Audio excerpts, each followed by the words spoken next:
Para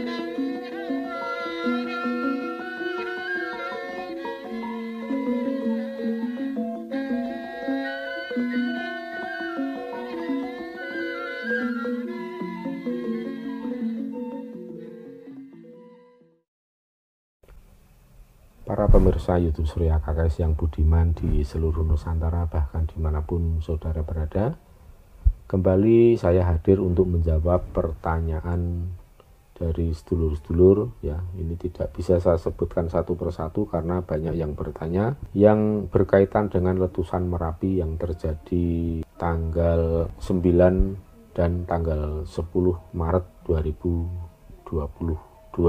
Ini banyak sedulur-sedulur yang menanyakan apakah Merapi sudah dekat waktunya untuk meletus besar dan kenapa Merapi meletus secara diam-diam. Artinya sedikit tanda-tanda yang bisa dibaca sebelum terjadi letusan. Jawab dulu pertanyaan pertama, apakah Merapi akan meletus besar ya? Ini saya sampaikan ya sejauh yang saya tahu. Mohon maaf kalau nanti mungkin dianggap saya ini tidak berkenan untuk menjelaskan dan menjawab seperti ini, karena tentu saja kalau saya menjawab melalui kacamata ilmu pengetahuan ya saya kira saya tidak tepat, karena itu merupakan kewenangan atau otoritas dari BPTKG dan PVMBG, DIY maupun BPNBB nasional untuk menjelaskan bagaimana kemungkinan letusan yang akan terjadi kemudian hari. Namun di sini saya sebagai pelaku atau orang yang senang dengan spiritual Jawa, saya akan menjawab sesuai dengan disiplin ilmu yang saya geluti ini. Kalau saya melihat bahwa Merapi tidak akan meletus besar dalam waktu dekat atau beberapa saat, pekan atau mungkin bulan ke depan ini. Karena begini ya sedulur-sedulur, kalau dalam status aktivitas gunung api itu kan ada 4 level ya. Level normal, aktivitas normal, kemudian level 2 itu waspada, aktivitasnya meningkat. Kemudian aktivitas yang lebih intens itu berada pada level 3 atau status siaga. Kemudian level tertinggi yang bahayanya paling tinggi adalah level keempat atau status awas, di mana gunung api sudah menunjukkan tanda-tanda akan meletus besar. Di sini saya melihat bahwa status Merapi memang sudah level 3 sejak 5 November 2020 lalu. Jadi sudah 1,5 tahun ya Merapi itu berada pada status level 3 atau level siaga. Apakah akan meletus besar dalam waktu dekat ini ya? Berarti kalau seperti itu kan nanti levelnya akan segera naik menjadi level awas. Nah, sedangkan yang saya lihat di sini secara spiritual bahwa kejadian kemarin itu sebenarnya merupakan suatu bentuk penggembosan Merapi ya. Merapi akan menemukan titik keseimbangan baru ya. Biarpun setiap hari terjadi puluhan bahkan ratusan kali guguran lava pijar dan ada awan panas guguran, tetapi ya jarak luncurnya relatif masih aman antara 500 meter hingga 2,5 kilometer. Namun tempo hari yang terjadi itu memang mencapai 5 km. Jadi awan panas guguran atau APG itu mencapai jarak luncur 5 km sampai ke arah tenggara. Jadi ke arah ini di sebelah tenggara Bangker Kaliadem ya.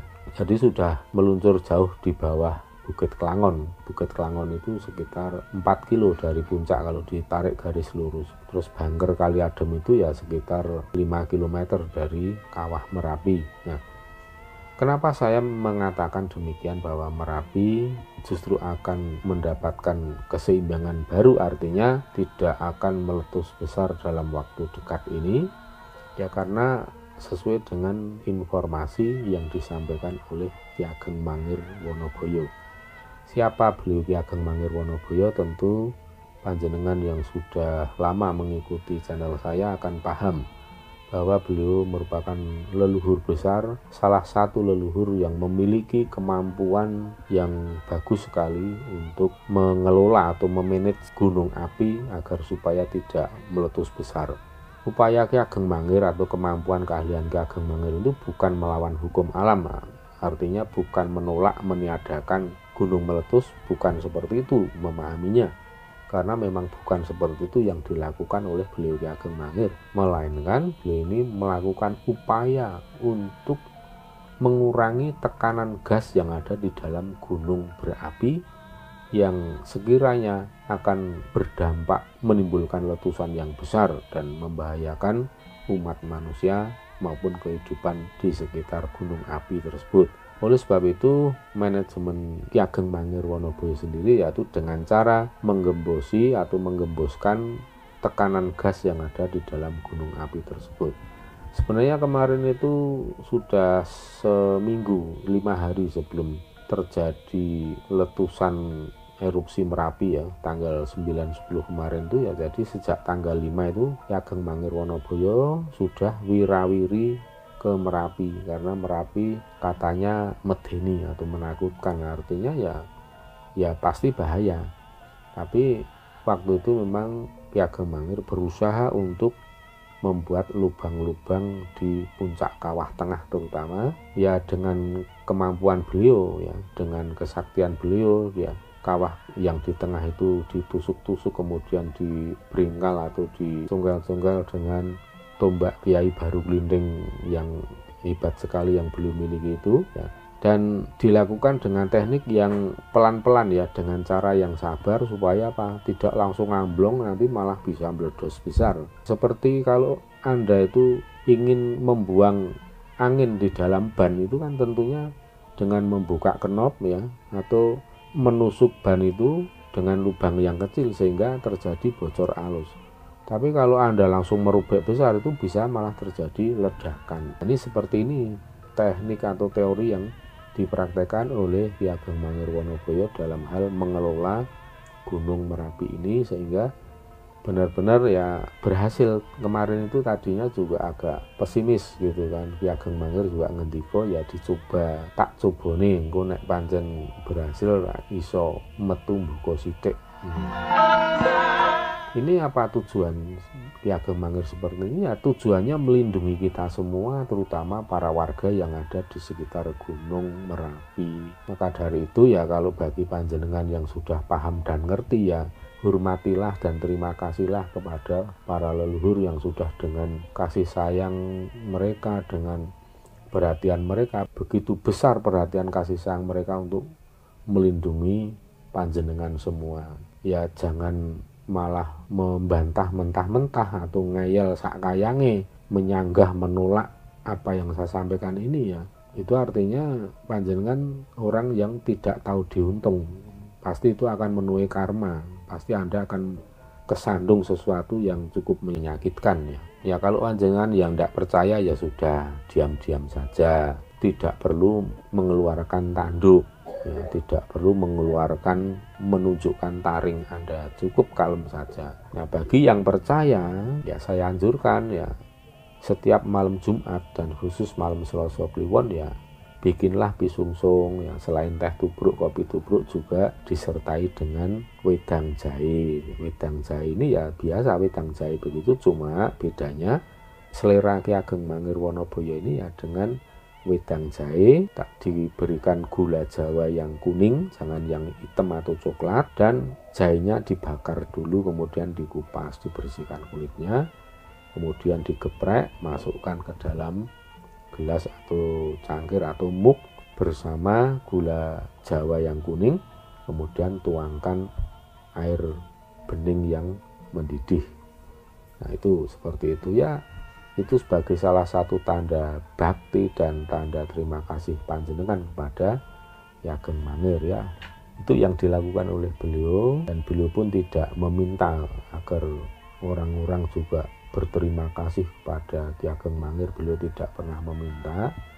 Beliau lakukan itu dengan tulus, dengan penuh kasih sayang, dengan rasa welas asih.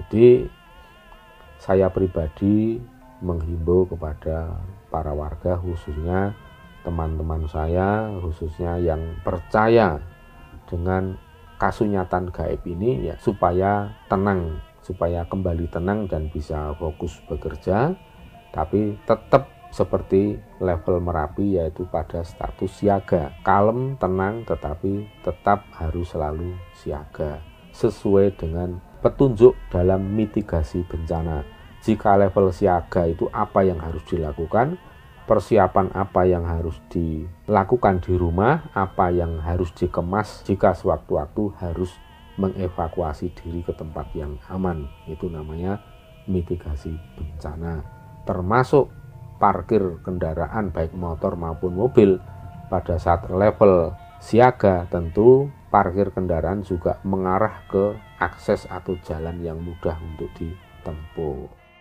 Jadi tidak buang-buang waktu untuk atret, karena luncuran awan panas itu bisa mencapai kecepatan ratusan kilometer. Jadi Anda bayangkan, Anda jangan berpikir sebagai pelari yang kencang itu tidak ada apa-apanya, karena kalau awan panas, awan piroklastik itu panasnya bisa mencapai 300 bahkan 600 derajat Celcius ya.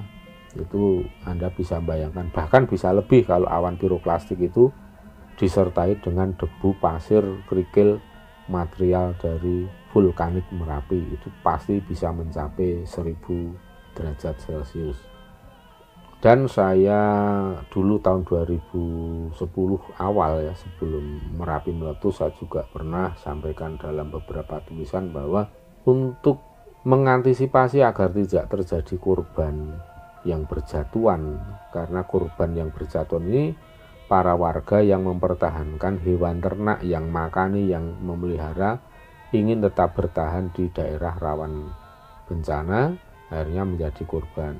Oleh sebab itu, tindakan yang paling tepat itu adalah yang pertama, pada saat memang harus sudah evakuasi atau mengungsi, yang pertama diungsikan adalah hewan ternak. Maka dengan begitu pasti warga akan dengan sukarela, dengan suka hati mengikuti kemana ternak itu dievakuasi. Jadi tidak ada aktivitas bolak-balik ke kampung atau wilayah yang rawan bencana. Ini akan sangat efektif, dan juga saya mengajak untuk para warga negara Indonesia, jika terjadi suatu bencana alam, maka yang kita pikirkan khusus untuk seperti di Merapi misalnya, ya kita tidak hanya memberikan bantuan logistik bagi para pengungsi, tapi juga bagi para hewan yang dievakuasi. Itu sudah dilakukan oleh berbagai komunitas, dan warga menyumbang rumput kolonjono atau pakan ternak milik warga yang dievakuasi. Ini menjadi suatu contoh dalam menangani bencana alam. Ini sangat-sangat efektif, dan mudah-mudahan bisa juga diterapkan di berbagai wilayah yang rawan bencana yang sama. Kemudian pertanyaan yang kedua, kenapa tidak ada tanda-tanda? Yaitu tadi, tidak ada tanda-tanda itu karena memang ini bukan asli dari erupsi atau letusan Gunung Merapi itu sendiri. Kalau itu merupakan asli yang erupsi Gunung Merapi jikalau erupsi atau letusan Gunung Merapi tanggal 9 dan 10 Maret kemarin itu merupakan fenomena alam yang asli, bukan karena upaya Ki Ageng Mangir untuk menggemboskan, tentu alam akan memberikan tanda terlebih dahulu. Memang kan harusnya kemarin itu belum meletus, tetapi jika dibiarkan, mungkin dalam waktu sebulan 2 bulan yang akan datang itu akan meletus yang dahsyat. Pasti akan ada pertanda alam pada kejadian yang akan terjadi. Tapi kemarin itu ya bukan asli dari fenomena alam, tetapi merupakan bentuk usaha Ki Ageng Mangir dalam meminimalisir bencana alam. Jadi Merapi tetap meletus, tapi skalanya kecil-kecil dan sering terjadi. Itu yang diinginkan oleh Ki Ageng Mangir Wonoboyo.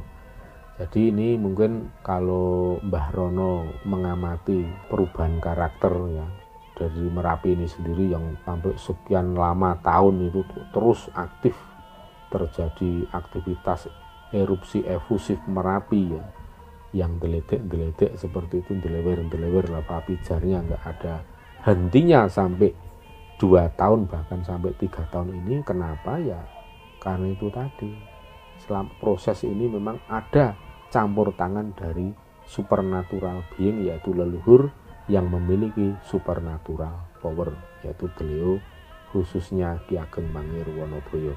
Demikian para pemirsa, mudah-mudahan ini bisa menjadi obat penasaran dan bisa menenangkan perasaan panjenengan semua, terutama para warga yang ada di sekitar Merapi, dan bisa kembali fokus bekerja aktivitas sehari-hari, namun tetap siaga menjalankan mitigasi bencana sesuai dengan petunjuk pemerintah.